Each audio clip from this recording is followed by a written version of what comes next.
یہ فلسفہ جو ہے نا سورہ زمر میں بیان ہوا ہے، آیت نمبر 7۔ سر یہ 7 نمبر آیت تو آپ سارے اپنے قریبی لوگوں کو سنائیں، اپنے آفیسز میں سنائیں، اپنے دوستوں کو، گھر والوں کو۔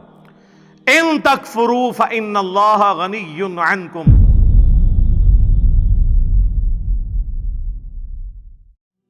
اکثر لوگ پوچھتے ہیں توبہ کا طریقہ کیا ہے، کون کون سے بڑے بڑے گناہ ہیں اور چھوٹے گناہوں کے بارے میں کیا ہے۔ تو توبہ تو میں نے آپ کو بتا دیا کہ توبہ یہ ہے کہ اپنی اصلاح کرنی ہے۔ اس کو میں دنیاوی مثال سے آخر میں سمجھا دیتا ہوں، پھر آگے چلتے ہیں۔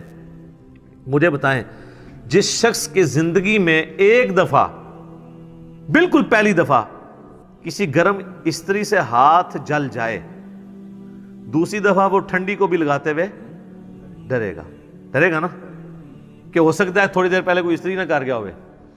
اس لیول کا ڈر جب آپ کا کسی گناہ کے بارے میں آئے گا نا دوبارہ کرتے ہوئے، تو آپ سمجھ لیں آپ نے توبۃ نصوحا کر لی ہے۔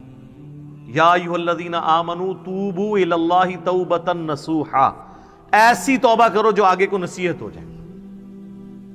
اور اگر ایسا نہیں ہے تو بس پھر ٹھیک ہے، ایک خیال ہے اس کو، آپ کے ویژول تھنکنگز کو لے کے آپ چلیں اور کبھی آپ شیطان کے اوپر ڈال دیں۔ میں تو یہ چیلنج کرتا ہوں بار بار کہ اگر گورنمنٹ آف پاکستان یہ اناؤنسمنٹ کرے کہ جو شخص فجر کی نماز اپنے محلے کی مسجد کی پہلی صف میں ادا کرے تو فی فجر 1 لاکھ روپیہ، دوسری صف والے کو 50,000، تیسری والے کو 25,000۔ تو دنیا کے سارے شیاطین مل کے دنیا کے سب سے بڑے بے نمازی کی بھی فجر نہیں چھڑوا سکتے۔ ہاں کر کے دیکھ لیں، اگر آپ کو ہے نا ایسی آنکھ ہی نہیں کھلتی، وہ جی انہوں ہوش ہی نہیں ہوندی۔ ہم نے ان لوگوں کو بھی اپنے آفس میں دیکھا ہے کہ جن کو ہوش ہی نہیں ہوتی تھی، لیکن جب انہوں نے کبھی کسی آفیشیل ٹور پہ دوسرے ملک جانا ہوتا تھا تو اللہ کے فضل سے وہ تہجد کے وقت اٹھے ہوتے تھے۔ تو یہ سب کے سب بہانے ہیں۔ پھر کہتے ہیں دعا کریں توفیق مل جائے۔ آج تک ہمیں کسی نے نہیں کہا کہ دعا کریں، ارادہ ہے گھر جا کے رات کا کھانا کھانا ہے توفیق مل جائے،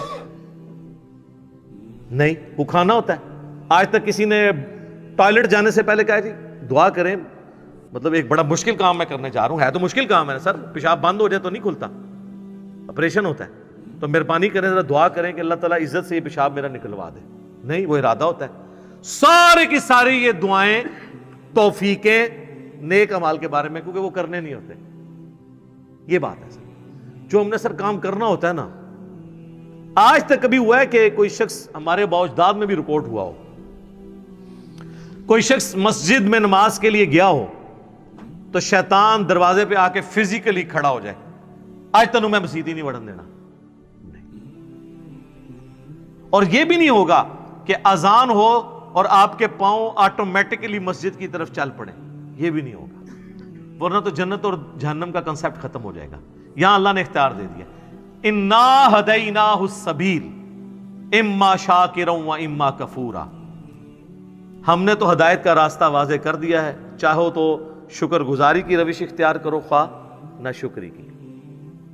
اچھا، لیکن اس سے یہ بات نہ سمجھ لیجئے گا کہ اللہ کو کوئی پرواہ نہیں ہے، ٹھیک ہے وہ گناہگاروں کو بھی بخش دے گا، مجرمین کو بھی بخش دے گا، اور نیکوکاروں کو تو اس نے بخشنا ہے، نہ، اس طرح نہیں ہے۔ اور اکثر لوگ کہہ رہے ہوتے ہیں او جی اللہ نے ساڑی نمازہ نہیں چاہیے دیا، استغفر اللہ۔ یہ بات آپ کیوں بولتے ہیں؟ یہ آپ کس کو بول رہے ہوتے ہیں؟ مطلب میری نماز تو نہیں کو پڑھ رہا نا، تو مجھے کیوں سنا رہے ہو؟ جس کی پڑھ رہے ہو اس کو سناؤ، اللہ کی پڑھ رہے ہو۔ تو اللہ نے کب کہا ہے کہ مجھے تیری نمازیں چاہیے؟ کہیں کہا ہے؟ اللہ کہتا ہے تمہیں تمہارے لیے نمازیں چاہیے، اللہ نے تو کبھی کہا ہی نہیں کہ مجھے چاہیے۔ اس فلسفے کو اللہ تعالیٰ نے سورہ الزمر میں بیان کیا ہے، مسئلہ تقدیر بھی حل کرنے والی یہ آیت ہے، اور سارے مسئلے، یہ اکثر لوگ کہتے ہیں نا جو کچھ ہو رہا ہے نا جی اللہ کی مرضی سے ہی ہو رہا ہے جی، یہ اکثر آپ سنتے ہوں گے کہ دنیا میں جو کچھ ہو رہا ہے نا جی اللہ کی مرضی سے ہو رہا ہے۔ نہیں سر، ایسے نہیں ہے، اللہ کی مرضی سے نہیں ہو رہا، اللہ کی اجازت سے ہو رہا ہے۔ اللہ کی مرضی ہے یہ کہ لوگ زنا کریں، اجازت ہے کہ کر لو، یہ نہیں ہوگا کہ جسم پہ فالج گرے، لیکن آخرت میں چھوڑوں گا نہیں۔ شراب پینی ہے پی لو، چمڑی اتار دوں گا آخرت میں، یہ نہیں ہوگا کہ شراب کی بوتل پکڑو تو ہاتھ پہ فالج گر پڑے، ایسے نہیں ہوگا، اجازت ہے، نیکی کرنی ہے کرو، برائی کرنی ہے کرو، مرضی نہیں ہے، مرضی یہی ہے کہ پیغمبروں کا راستہ اختیار کرو۔ یہ فلسفہ جو ہے نا سورہ زمر میں بیان ہوا ہے، آیت نمبر 7۔ سر یہ 7 نمبر آیت تو آپ سارے اپنے قریبی لوگوں کو سنائیں، اپنے آفیسز میں سنائیں، اپنے دوستوں کو، گھر والوں کو۔ ان تکفروا فإن اللہ غنی عنکم، دیکھو اگر تم اللہ کا کفر کرو گے، ناشکری کی زندگی گزارو گے، تو یاد رکھنا اللہ بے پرواہ ہے، اللہ کو کوئی فرق نہیں پڑے گا۔ لیکن اس کا یہ مطلب بھی نہیں ہے کہ اللہ کو نہیں فرق پڑا تو اللہ تعالیٰ چھوڑ دے گا، نہیں۔ وَلَا يَرْضَى لِعِبَادِهِ الْكُفْرِ، لیکن میں کبھی راضی نہیں ہوں اس بات پہ کہ کوئی میری ناشکری کرے، میری نافرمانی کرے، میرا کفر کرے۔ وَإِن تَشْكُرُوا يَرْضَهُ لَكُمْ، اور اگر تم شکر گزاری کی روش اختیار کرو گے، یعنی اللہ کے تابع فرمان رہو گے، تو یہ اللہ تعالیٰ تم سے پسند کرتا ہے۔ وَلَا تَزِرُ وَازِرَةٌ وِزْرَ أُخْرَى، کوئی جان دوسری جان کا بوجھ نہیں اٹھائے گی، ہر شخص نے اپنے اعمال کا جواب دہ خود ہونا ہے۔ ثم الى ربکم مرجعکم، اس کے بعد تمہیں لوٹ کر تمہارے رب کی طرف جانا ہے۔ فینبئکم بما کنتم تعملون، پھر وہ تمہیں خبر دے دے گا جو کچھ تم دنیا میں اعمال کیا کرتے تھے۔ انہ علیم بذات الصدور، بے شک وہ تو سینوں کے چھپے ہوئے رازوں کو بھی جاننے والا ہے۔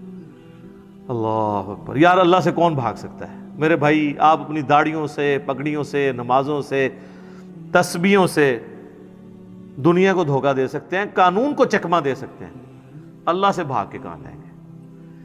اللہ تو اتنا باریک بین ہے کہ جن لوگوں کی نماز، حج، زکوٰۃ بھی لکھے ہوں گے نا قیامت والے دن، فرشتوں نے نیکیوں کے ڈھیر لگائے ہوں گے، اللہ 0 سے ملٹیپلائی کر دے گا۔ اللہ سے بڑا ڈر لے سر، اللہ بڑا ڈاٹا جائے۔ ہاں اللہ والے بن جاؤ تو اللہ سے زیادہ کوئی شفیق نہیں ہے، لیکن اللہ کے نافرمان ہیں تو سر اللہ بڑا ڈاٹا جائے۔ مسلم شریف میں حدیث ہے، سب سے بڑی 3 نیکیاں کون سی ہو سکتی ہیں؟ تینوں نیکیوں کے بارے میں نبی علیہ السلام نے کہا کہ یہ کرنے والا بھی جہنم میں چلا جائے گا۔ نمبر 1 آپ نے فرمایا قیامت والے دن اللہ تعالیٰ ایک شہید کو اٹھائے گا اور پوچھے گا میں نے تجھے اتنا کچھ دیا، اچھی صحت دی، تو نے میرے لیے کیا کیا؟ وہ کہے گا یا اللہ جان سے قیمتی کون سی چیز تھی تیرے لیے دے دی؟ تو اللہ تعالیٰ فرمائے گا تو نے جان اس لیے دی کہ لوگ تجھے بہادر کہیں، تو دنیا نے تیری بڑی تعریف کی، تو دنیا سے اپنا اجر لے چکا ہے، میرے ہاں کوئی اجر نہیں، اوندھا منہ کر کے جہنم میں۔ فرشتوں نے اسے شہید لکھا ہوا ہے، اللہ نے کہا نا، آپ اپنی نیکیوں سے فرشتوں کو بھی دھوکہ دے سکتے ہیں، فرشتے تو ظاہری مال کو لکھیں گے، ہاں جی یہ ہے۔ تو یہ حساب کتاب تو بس اس خانہ پوری ہے، اصل میں تو اللہ تعالیٰ خود حساب کرنے والا ہے۔ اللہم حاسبنی حسابا یسیرا، آمین۔ پھر اللہ تعالیٰ ایک سخی کو بلائے گا کہ اتنا مال دیا تھا تو نے کیا کیا؟ وہ کہے گا یا اللہ جو بھی مجھے جگہ ملتی تھی نا کہ یہاں پہ تو نے خرچ کرنے کا کہا، میں نے کوئی جگہ نہیں چھوڑی کہ وہاں پہ خرچ نہ کیا ہو۔ اللہ تعالیٰ فرمائے گا تو نے اس لیے خرچ کیا کہ لوگ تیری تعریف کریں کہ یہ بڑا سخی ہے، تو دنیا میں تیری بڑی تعریف ہوتی تھی، میرے ہاں تیرے لیے کوئی اجر نہیں ہے، اوندھا منہ کر کے جہنم میں۔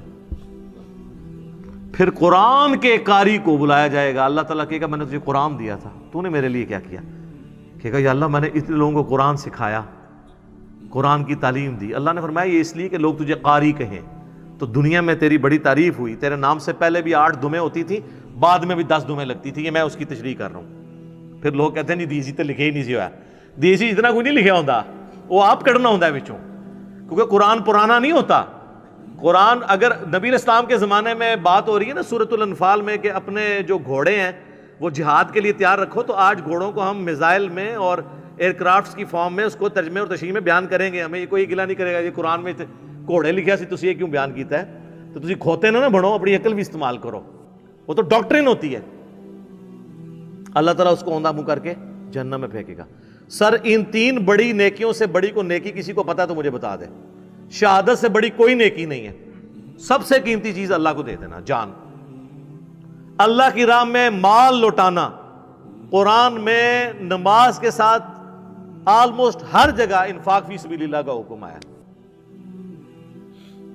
اور تیسرا قرآن کی تعلیم، وہ تو سر بخاری میں حدیث ہے تم میں سب سے بہتر وہ جو قرآن سیکھے اور سکھائے۔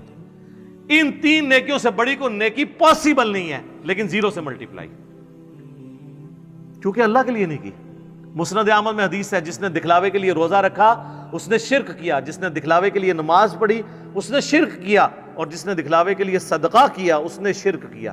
کی نیکی ہو گیا شرک. یہ کیا بات ہوئی؟ نماز کیسے شرک ہو گئی؟ نماز تو اللہ کی ہوتی ہے، پڑھی بھی اللہ کے لیے لیکن دکھانے کے لیے کسی کو.